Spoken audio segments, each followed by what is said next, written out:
Insane asylums were known for their harsh treatment, which includes electroshock therapy, ice baths, forced drugging, and even lobotomies.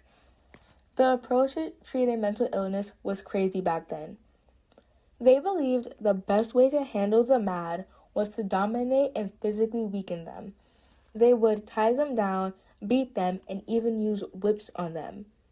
They also used bleeding purges and nausea-inducing agents to make them weak and submissive.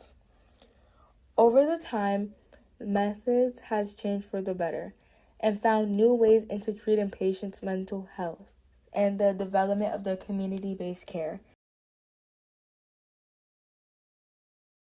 The word that comes to mind when I hear asylum is oppression.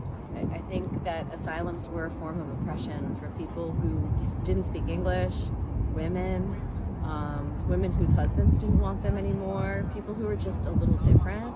So, oppression. I hear the word asylum, it makes me think about TV shows and movies which normally present those places as like a place in which people who have severe mental illness tend to be trapped in a way.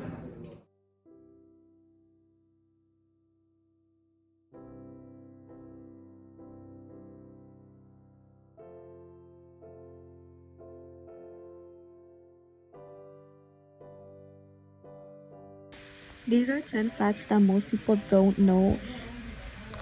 Back in the 1840s, husbands would send away their wives to asylums simply because they were tired of being around them. Doctors believed that the best way to handle the mad was to dominate and physically weaken them. The Act for regulating madhouses in 1774 made it so that a person couldn't be committed to a madhouse unless a certified physician declared them insane. Reforms and were believed were effective, and this eventually led to the end of moral treatment.